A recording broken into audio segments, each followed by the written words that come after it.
fortunately, I had a partner that really, he taught me a lot of lessons about this, and he tended to push me and challenge me about making key hires, even maybe when I wouldn't have. You kind of learn from that partner there that you can take the risk. Like if you know that you're building the right team and you're getting the right team members in place, it's okay to take a hit on the profit side to get to that next growth part. Yeah, absolutely.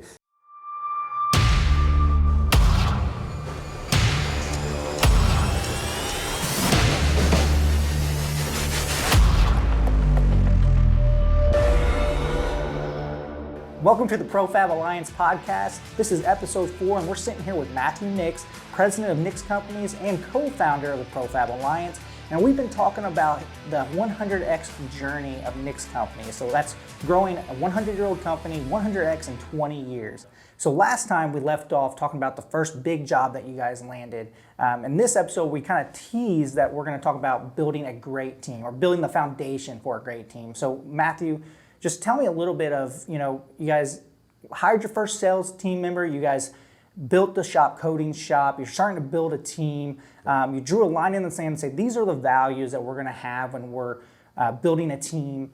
So, what's next? Like, how do you start building that foundation for a great team? Yeah, so, some of it just started out of, it wasn't real thoughtful and strategic, first of all, so I wanna point that out. It wasn't like I had this perfect master plan. Now, in retrospect, we've kind of been able to see the things we did right and the things we did wrong, and then we've implemented that into our, team building, decision making going forward. So, it's really been I've learned all this through trial and error and through mistakes. But, so the original motivation to I think we may have touched on this in the last episode, but the original motivation to make some of these key hires was really, for example, the first support staff we ever hired, which was a business development role, sales and marketing, was because we had a couple big contracts that really lasted the bulk of 2 years. And so that fueled our growth, that enabled us to grow our staff and to buy more equipment and to really launch the business forward. Well, I knew those contracts were going to come to an end. And so, it was a blessing and a curse. We had all that work, but we knew it was going to run out. And so instead of just sitting on our hands and saying, well, I hope more work comes, we had about a 6-month lead time there. And so I went out and hired our first salesperson, Adam Schmidt, who's now part of our executive team today. But so that, was really, it was rooted in a motivation of, I don't want to lay these people off. I mean, one, I don't want to do that to them and their families. And two, I don't want to go backwards. So that was, the motivation behind that one. Brian Merkley, who's also part of our executive team now and a partner in the business as well, he came on to run the shop coatings division, and that was just out of pure necessity. Again, I was trying to juggle the legacy business and the coatings business that we had launched, and I think an important thing to point out about that was when I brought Brian on as the first manager to run that business was losing money. And so we actually had an investor that helped us with that business early on, and I'll never forget going to him, and the business hadn't turned a profit yet, and we had invested hundreds of thousands of dollars into this thing, and here it is losing money. And I went to him and said, hey, I think we need to hire a manager, and fortunately I had a partner that thought the same way I thought about these kind of things. Really, he taught me a lot of lessons about this, and he tended to push me and challenge me about making key hires, even maybe when I wouldn't have.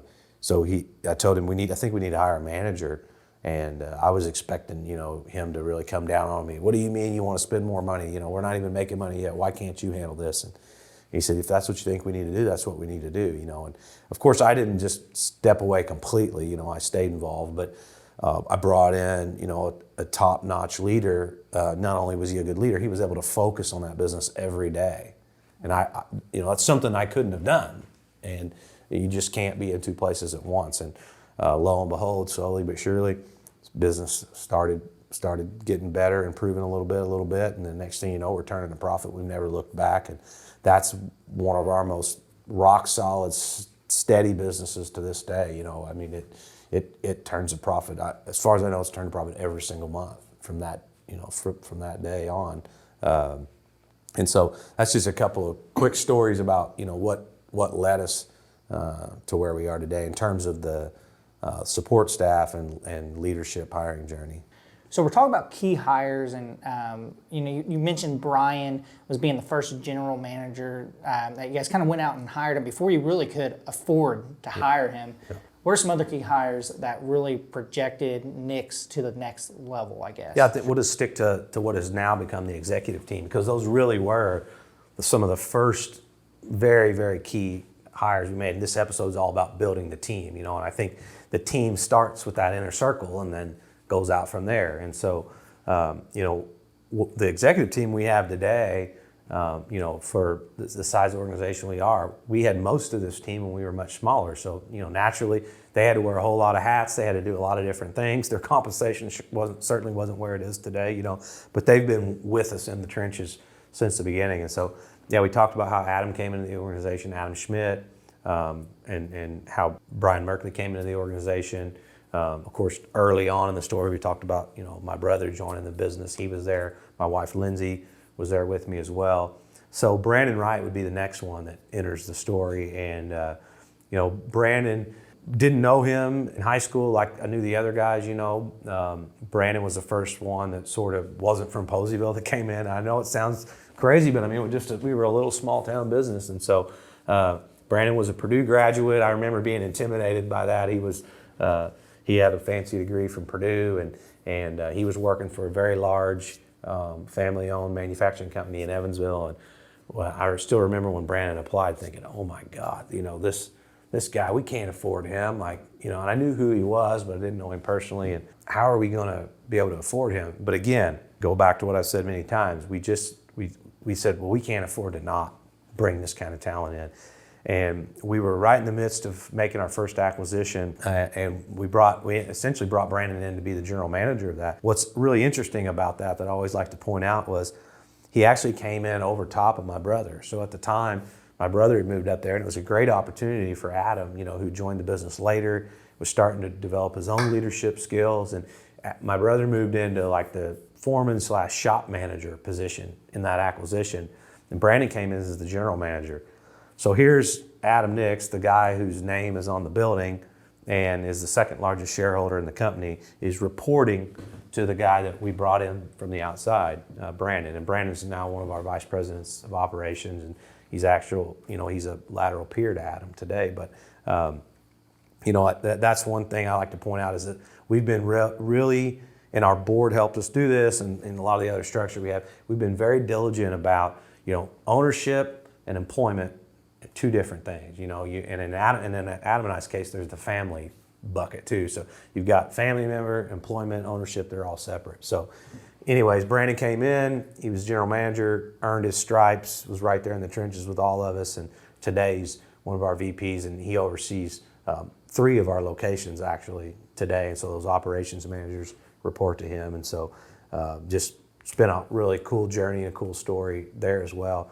The last one would be Jared Bale, who's our chief financial officer. And as I mentioned in other episodes, my wife Lindsay was, the controller, and I think her title was director of finance. But she did it all. She did all the payroll. She did the benefits, all the health insurance benefits, closing the books every month, managing all the finances. She had one other bookkeeper that helped her, and it was just a huge job. And we had 2 kids at home at the time, both in diapers, getting ready to do our second acquisition at the time, and we just said, we've got to have some help here. So, fortunately for her and for the company, she gracefully stepped out of the way. I mean, she took us from a tiny mom and pop business to a multi-million-dollar, multi-location company, and it was unbelievable what she was able to do and how she was able to juggle it. And looking back today, we're both like, how in the hell did we get through that time? She would work all day, take care of the kids, cook supper, clean up, and then she'd be on her laptop till midnight, doing whatever. And I'll never forget, we were in the hospital when our oldest was born, and he was in the ICU for about a week, and she stayed in the hospital, and we had bills scattered out all over the hospital bed, and she was paying the bills, and the nurse came in and said, what are you doing? And she said, well, I got to pay the bills. And she said, well, don't you have somebody else to do that? And it's like, no. Just, if Lindsay doesn't do this, the bills don't get paid. We don't run payroll, and it's just what you have to do when you're a small business. And so very blessed for what she did. Then Jared comes in, who's a CPA, worked for one of the big firms in Evansville. And again, funny story, I remember talking to my brother and said, we're going to hire Jared and he's going to be our CFO someday. This is before we were big enough to need a CFO. And Adam said, oh, we can't hire Jared. You know, we can't afford him. He'll never come over here. And Adam and Jared are best friends. My brother's actually the best man in Jared's wedding. He's the godfather to one of Jared's daughters. I mean, they go way back. And he said, oh, we can't afford him. He won't come. And our dad, he used to have a funny saying. He'd always say, hide and watch. If he was going to do something you didn't think he could do. So I told Adam, hide and watch, you know. And it was Jared didn't say yes the first time. You know, sometimes your most important sales pitches are on key people. We took Jared golfing, and I'll never forget, I sat down in the golf cart with him, and he said, I think I know why you brought me here. I said, well, good. So let's get down to business. And we didn't get him in the first pass. It took a year or two before we finally got him to join. And he came over as VP of Finance, which was a little bit of a controller role, a little bit of the CFO role. I was still doing a lot of what, you know, conventional CFO would do. But today we've turned all that over to him.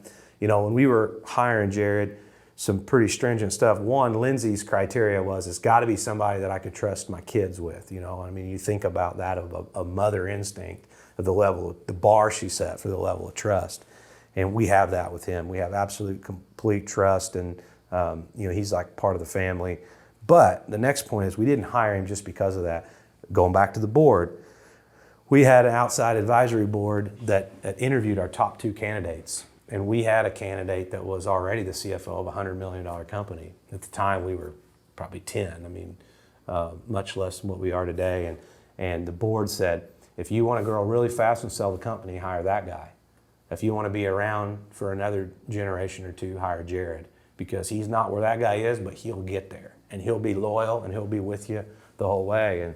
And so I just love that part of the story of that. Again, going back to values, we knew what our values were, we knew who we wanted to be, and we didn't go for the shiny penny. That's a great guy, and still an acquaintance today, and would have done a great job, but Jared was the right fit in this particular case, and wouldn't be where we're at, you know, as far as, you know, just all the financial sophistication we have. Again, one of the offerings of ProFab Alliance is, you know, fractional CFO services. We've got a lot of toolkits and templates that we've developed to help specifically fabricators and machine shops manage their finances. There's some unique things about that in our industry. And so, yeah, that's the rest of the story on what is today our executive team.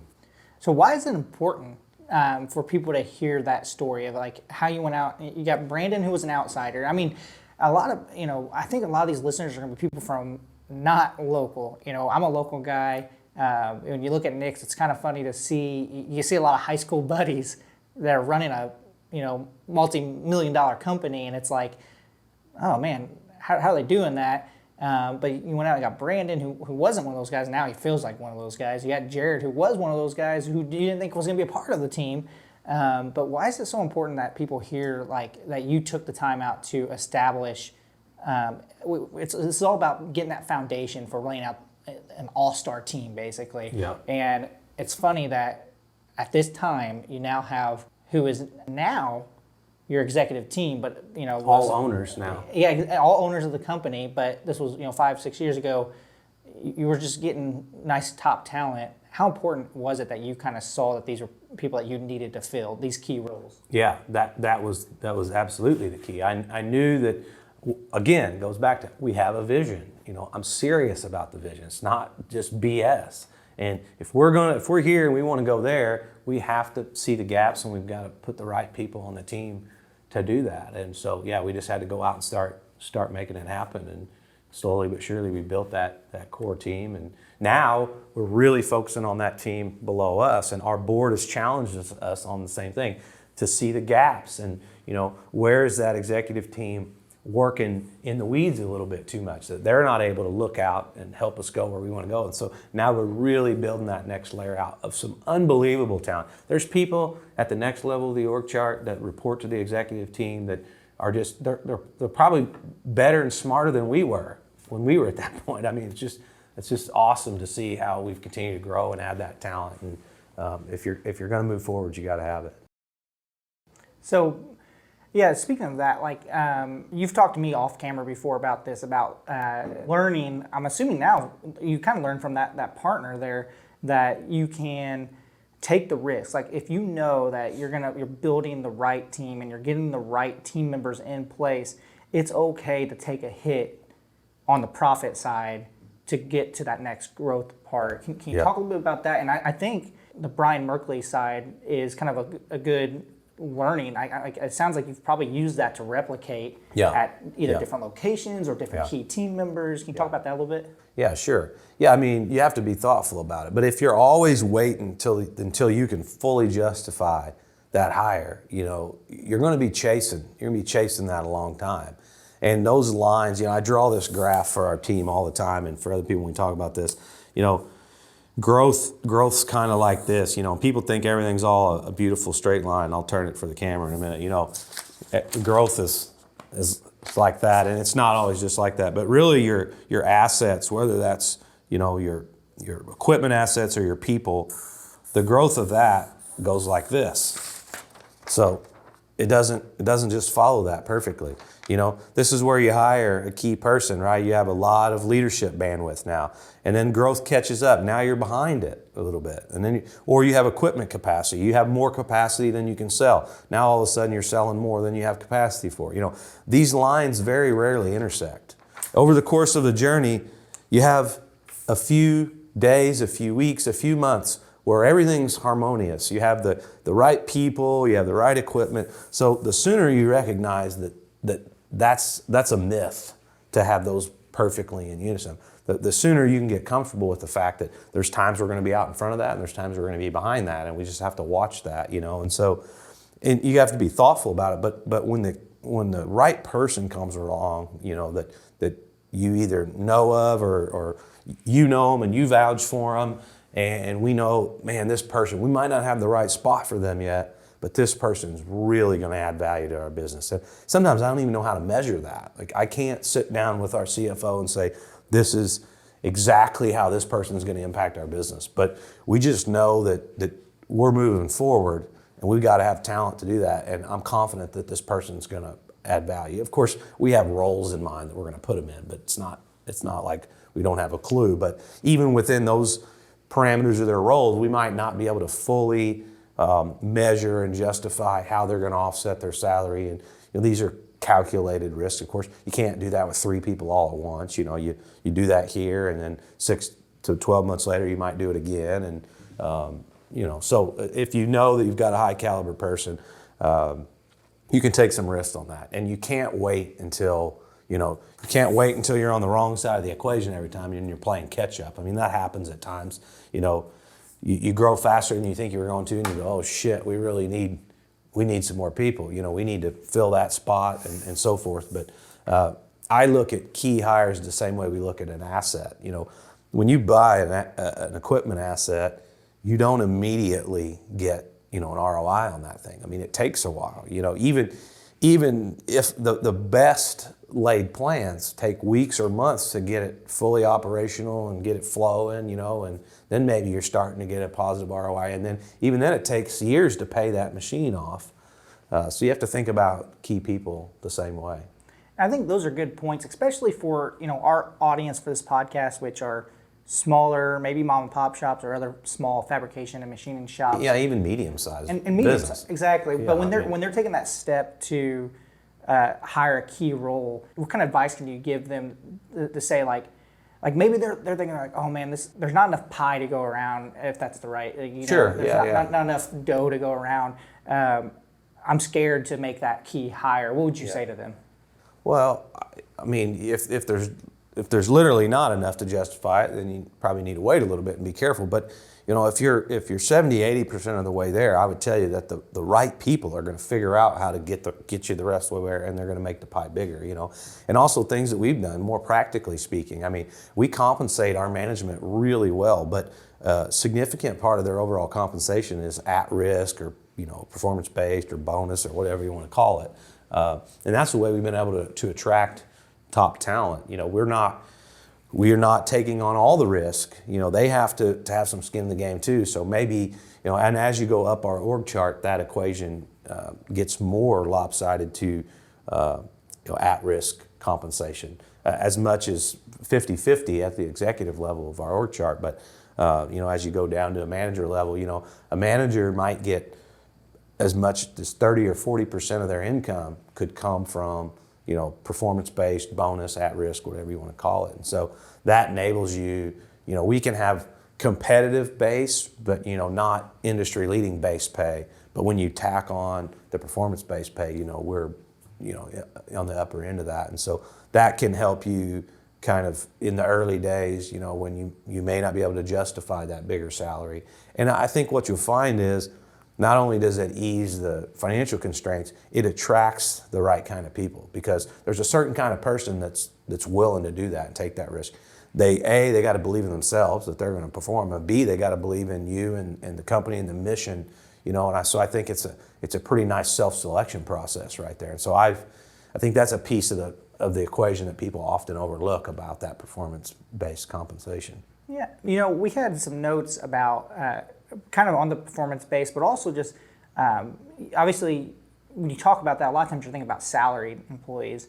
But what about like the tradesmen and the things like that? Do you feel like there's a performance-based model that you guys have implemented that has helped you keep talented people that maybe rise up, but they stay in the shop? They don't cross over to get more income because they can make the income or they can make the difference in the shop.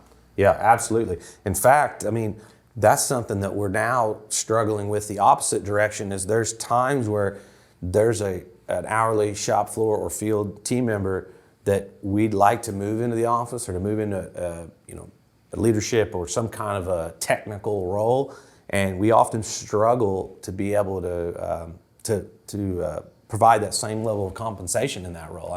The industry just demands a higher compensation for the shop floor roles right now, which is a great thing for the tradespeople, but so much so that it's hard, like sometimes to move people into an office role, technical role, leadership role, sometimes they almost have to take a step back and pay. So we had to get creative about the way we do that. But yeah, we've absolutely put in incentive-based compensation for the shop floor folks as well. And naturally our compensation plan is at the top of the org chart, it's based on the overall company. And as you move down, it's based on a smaller piece, the piece that those folks can influence. There's a component that's still tied to the overall. And then as you get down to the shop floor level, it's tied to that, specific team or shop's performance. So we try to drill that down to what's within their control, because I think that's a key element of a performance-based compensation. If the guy on the shop floor, if they're having a kick-ass month or kick-ass quarter and the rest of the company's not, doing well, or other parts of the company, and that's influencing that, they get it, but it's a little bit harder to stomach, and we certainly have to balance that, of course. But I think the closer you get to the work, the closer the compensation model needs to be tied to that. And we definitely don't have all the answers. We're trying to improve that all the time about how can we really connect this with the shop floor folks or the frontline folks, and so we're working on that all the time. That's awesome. I think I have basically really two more questions, and one is, again, going back to these smaller or medium-sized fabrication machining companies that haven't yet, they understand how to hire a welder or a machinist. They understand how to hire someone that's in the trade, but they are like, how do we, or should we be hiring support staff? Yeah. What would you say to that? Like if someone came up to you and said, all right, we're ready to make that jump from mom and pop shop to, generational business. We kind of think we need to hire support staff, but should we, and why? Well, I think there's a couple of reasons that come to mind for me of why, if we're talking specifically about support staff, whether that's administrative or management or what have you, a couple of reasons why you do that to come to mind to me. One is there's some kind of an expertise gap that you're missing that you need to fill. And then the other one would be you just need more bandwidth. And so talking about the first one, an expertise gap, I think the business has to be able to justify that, like we talked about before. If you're 80% of the way there and you bring in the right talent, they'll help figure out how to add value. But you have to identify where there's gaps in the organization of expertise. We're doing that all the time. I mean, there's a lot of parts of business that, I'm not an expert on, and we have to bring those folks into the organization.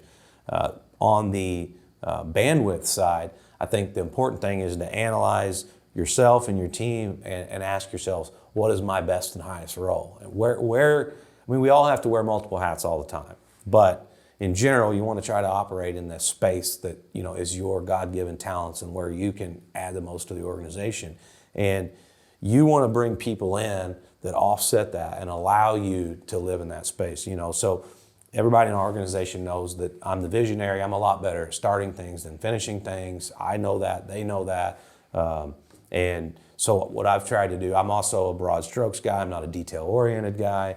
So I've brought people in around me that offset that. And it allows, not only do they do a great job at that and they're better at that than me, and we need that as an organization, but also it allows me to live in my space, and even doing things like what we're doing here today. And so my point is that's hard to measure, but you also have to believe in yourself that if I bring these people in and they're able to take these things off my plate, I know I'm going to add value to the organization. And not only are they going to offset their salary, I'm going to help offset it, because instead of doing, $100 an hour work, now I'm doing $500 an hour work, or what I would constitute as that. I'm doing the right work that's really adding value to the organization. You got to believe that you're going to do that, and then you got to do it. You can't bring people in and then keep doing the same thing that you were doing before. And so, that's on you as a leader to change the way you're impacting the company and make sure you're doing your best and highest role. So we've talked about, support staff. We've talked about how to compensate both the support staff and the talent inside the shops. But when you're actually hiring, how do you go about setting like a foundation or a line that says, okay, these people are going to be a great fit? Because I think that's important as you're growing, as you go from just a mom and pop shop or a family business and hiring actual people outside the family. You got to know, like, will they fit into the type of roles that you have laid out? Yep, absolutely. It's a great question. So again, we figured all this out by accident over time. It's something we've invested in a lot lately, especially at the shop floor level. But I'm going to back up and talk about it at the management support staff level. So I would just tell you that people think a lot about vision, mission, values as this internal document, maybe even we put it on our website and communicate it to our customers. But if you're not using that to recruit, either A, you just haven't thought of it and you're missing the boat. So if you're listening to this, start doing that. Or B, if you're not comfortable doing that, you need to throw your vision, mission, values in the trash can and you need to start over. Because if you can't slide them across the table to somebody that you're interviewing and say, here's our vision, here's where we're going, and here's the mission, here's how we're going to get there, and here's our values, this is what we believe in, this is our foundation. I mean, it's really that simple. I mean, that's how you should be vetting people, and that's how when I'm trying to recruit people, like, most of the key hires we made, it's not, you don't post the job and they find it on Indeed. It's all, I know somebody, you know somebody, we're recruiting constantly, trying to get great talent. Or they're watching our brand on social media and they follow us. That happens more often than not. They follow the brand on social media, say, man, I would like to join that team someday, but what they're following on social media is that. It's the vision, mission, culture, values. We talk about it. So I'm big on communicating, this is our vision for where we're going to go. And we're dead serious about that. And if you're not on board with that, then you need to stay behind and we're going to find somebody that is. And then our values. So that's, with key hires, that's really important. So then what I realized was we weren't taking that down to the entry-level shop floor roles or just the average shop floor production roles. And so we actually met as a leadership team, brought all of our department heads, all of our location managers together, all of our support staff. We had an outside facilitator come in, and we really drilled down into that. And we said, all right, our culture and values, what does that actually look like in real life on the shop floor? And so, I mean, we wrote the names of real people down and said, so-and-so. And that we talked about what does a great team member look like. I think we did 4 quadrants. I can't remember exactly what it was right now, but what does a great team member look like? And then we actually looked at the folks that we'd turned over lately. We took a collection of real people, not hypothetical, that we had turned over. And we said, what's the common denominator here? And what's the common denominator here up in this quadrant? And so then we started to look at that and we said, all right, what are some fundamental things, And so we've created a guiding principles document for our management now, which is really what do our core values look like in action? And then we created one of those for the shop floor, and we created a hiring guide out of that. So like stability was a big one that we learned. People that lack stability don't show up for work. When they do show up for work, they have a lot of drama. It's not as if we don't want to help people through some of that, but generally speaking, you don't want to go around looking for trouble. So that's just one example. And so we really tried to drill that down into the production team members and say, what does a great team member look like, and how do we hire based on that, and how do we talk about that? So that's really been the foundation for building our team. And then you have to try to adhere to that as much as possible and hold yourself accountable. We make mistakes, you correct it, you go again, you move the bar. But that attracts the right people and detracts the wrong people. And it's really not that complicated. It's just really hard to do it. Yeah, I think people can definitely take away just knowing and who Nix hires is different from who a shop in Georgia is going to hire. Absolutely. But I do think that actually living your vision, mission, and values, and using that, I've heard that before. You're not the only one that says that, but I've listened to other podcasts where they talk about sometimes they hire and fire by their values, and if you don't live up to it, then you're gone, or you just organically leave, or if you're someone that is right in there with the values and the vision and the mission, then that company's going right at, like, they want to go get you. And I think other companies can learn. I think Nix does a great job with that. And that actually kind of leads us to what I think should be our next episode. One of the biggest things I've learned being around the Nix companies is how much people believe in the vision, they believe in the mission, and they believe in the values. Like, as in they don't just read it on the wall. It is an actionable thing every single day. And so in the next episode of the ProFab Alliance podcast, we're going to talk about how Nix came up with their vision, their mission, and their values, and how they use things every day to keep that implemented and at top of mind for their employees. So check out the next episode of the ProFab Alliance podcast.